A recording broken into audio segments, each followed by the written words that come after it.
Halo teman-teman investor, jumpa lagi di kanal YouTube Bola Salju. Saya Arif Widianto, founder bolasalju.com. Teman-teman, kali ini kita diskusi tentang pemikiran atau filosofi yang sering kali kita jumpai dalam investasi. Apa itu? Ketidakpastian. Bagaimana menyikapinya? Ikuti penjelasan saya berikut ini.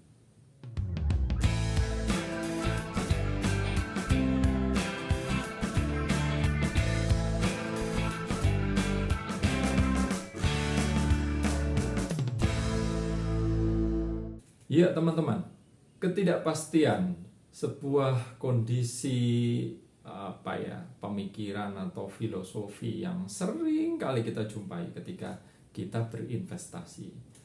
Nyatanya itu fakta yang pasti kita hadapi. Nah teman-teman, saya teringat kebetulan sekali sekitar April atau awal Mei 2 tahun yang lalu, jadi persis sekarang akhir April, kami di Bola Salju meluncurkan beberapa video yang bertajuk Apa Kata Mereka. Kita mengangkat tentang kondisi ketika pandemi. Investasi di kala pandemi itu bagaimana? Teman-teman ingat pada tahun 2 tahun yang lalu, Maret, April, Mei adalah masa-masa ketika kita semua menghadapi banyak sekali ketidakpastian, terutama ketika sedang tinggi-tingginya atau puncak-puncaknya wabah COVID ini mendatangi Indonesia pada masa itu. Kemudian bertubi-tubi datang kebijakan tentang work from home, kebijakan pembatasan sosial secara umum di industri, di manufaktur, di ekonomi kita, di permasyarakat kita. Semua itu membuat banyak sekali ketidakpastian. Nah, saya ingat pada 2 tahun yang lalu itu kita mengangkat 3 posisi, yaitu yang pertama adalah posisi optimis. Salah satunya adalah Mohnish Pabrai, seorang value investor dari India. Mohnish sangat positif teman-teman. Dia memandang kita ini makhluk sosial, manusia ini makhluk sosial yang akan bisa menghadapi banyak gejolak, banyak masalah, banyak ketidakpastian itu. Kita akan bisa meredefinisikan kehidupan baru, gaya hidup baru, dan seterusnya.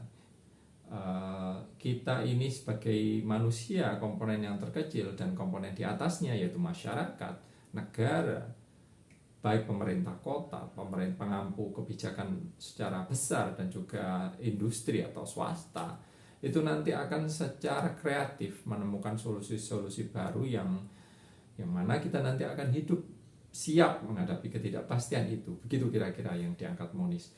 Nah, pandangan yang lain adalah netral yang diangkat oleh Charlie Munger dan juga rekannya Warren Buffett.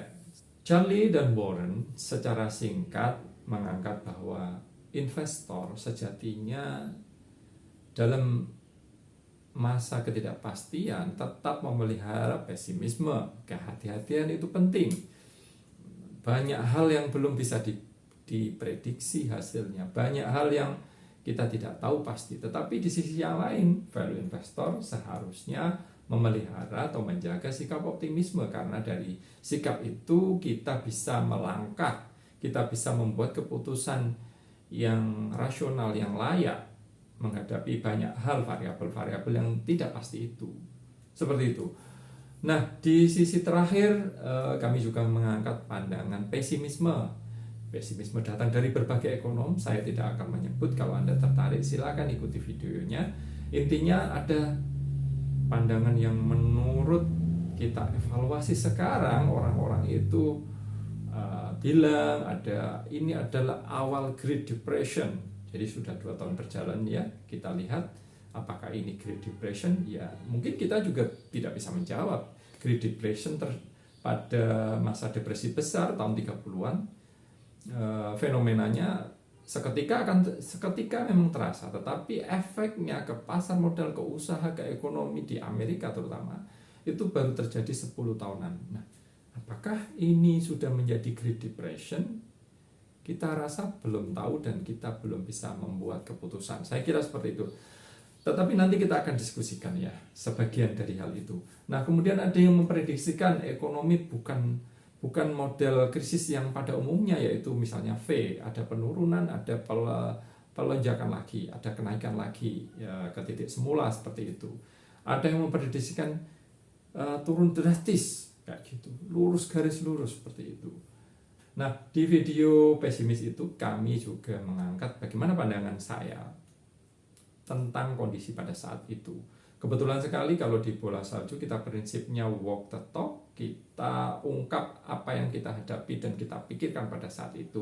Kami juga pernah membuat video di bulan Maret dan April itu yang mengetengahkan kinerja kami, perjalanan kami real dari perjalanan investasi pada saat itu. Kita pernah minus 42% pada saat itu. Kemudian saya pribadi membuat beberapa keputusan, diantara yang menjual beberapa yang kami anggap punya masalah, melakukan pembelian selanjutnya atau ditukar dengan aset yang lain, sama-sama sudah minus besar, ada minus 30-an.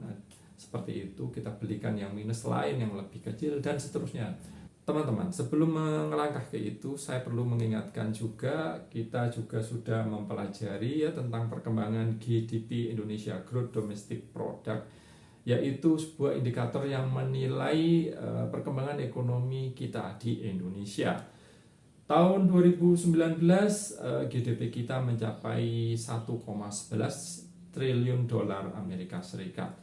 Ketika pandemi tahun 2020 dilaporkan GDP kita 1,05 triliun dolar Amerika Serikat. Jadi mengalami penurunan 5% sekian. Itu penurunan yang cukup parah memang.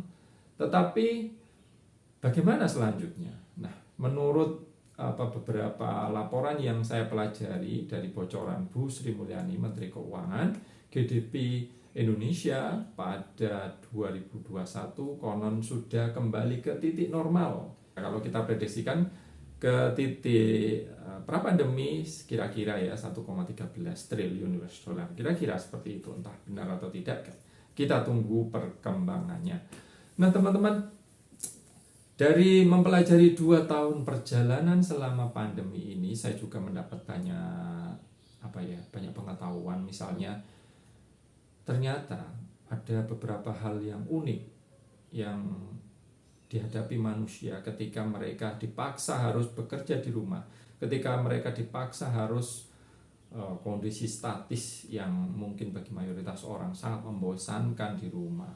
Ada perkembangan industri-industri yang tumbuh ketika menghadapi masa-masa seperti itu. Bahkan misalnya seperti konstruksi atau home improvement ya, bukan konstruksi saja, home improvement. Ternyata ada banyak proyek home improvement yang dilakukan oleh manusia ketika di rumah saja. Dan ini tidak hanya fenomena yang di Indonesia, ternyata juga terjadi di Amerika. Saya baru mengikuti laporan dari Wall Street Journal di Home Depot misalnya, mengalami pertumbuhan yang pesat sekali. Begitu pula beberapa industri yang lain. Misalnya perkembangan yang positif di industri gym. Ketika masa pandemi itu, pertumbuhan salesnya pesat sekali pada saat itu.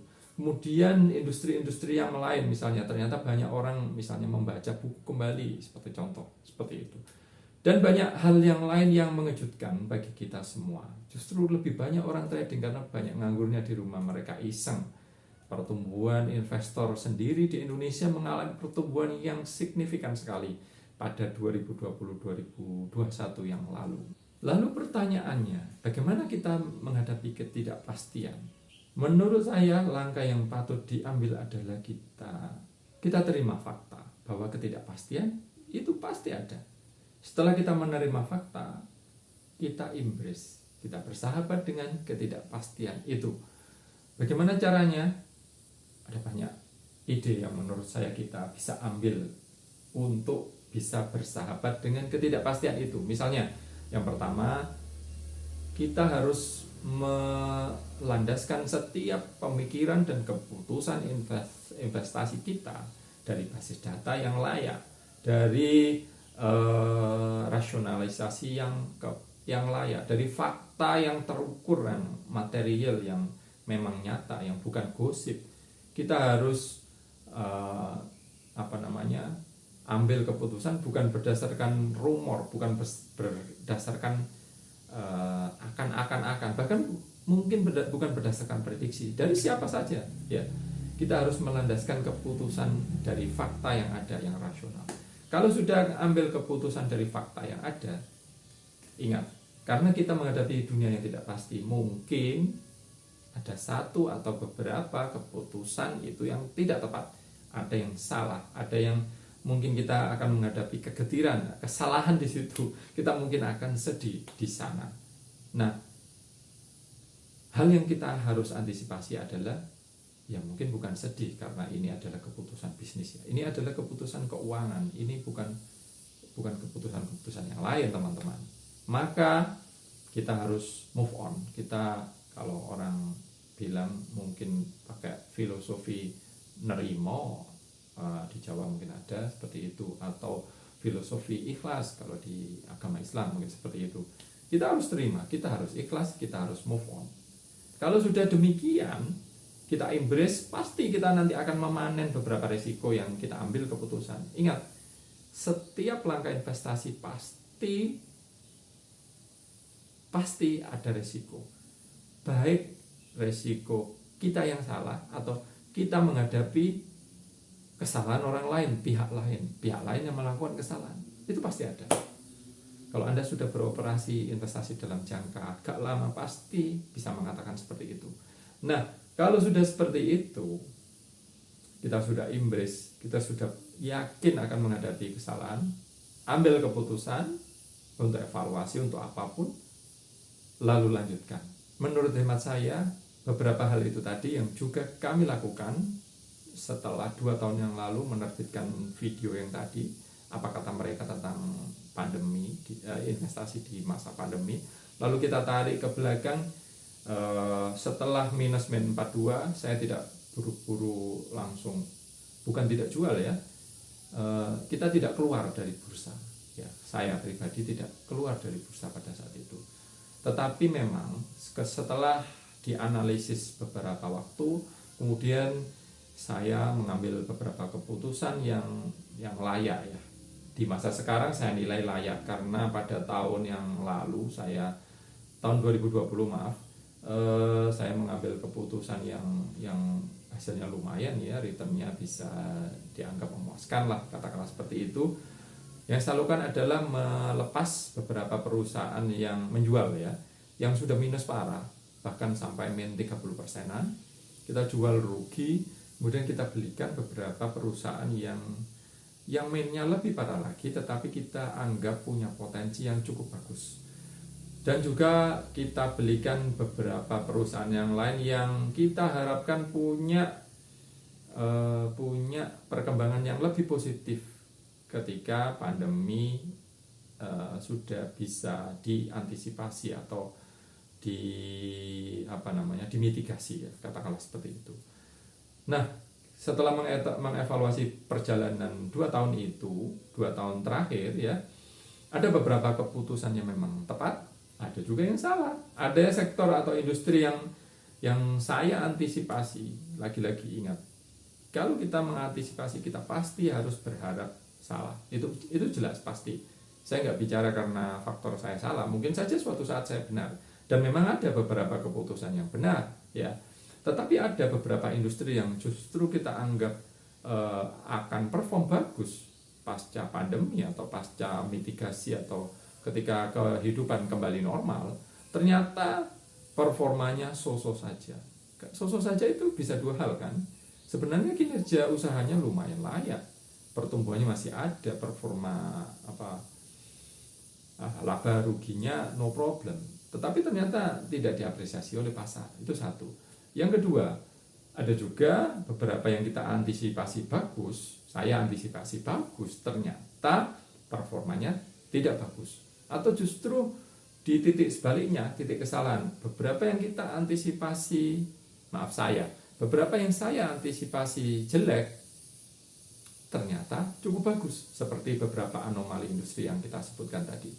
Nah, saya kira begitu teman-teman ya, embrace ketidakpastian itu, karena nyatanya kita berinvestasi atau kita hidup sendiri itu selalu menghadapi ketidakpastian, baik ketidakpastian usaha, ketidakpastian harga saham.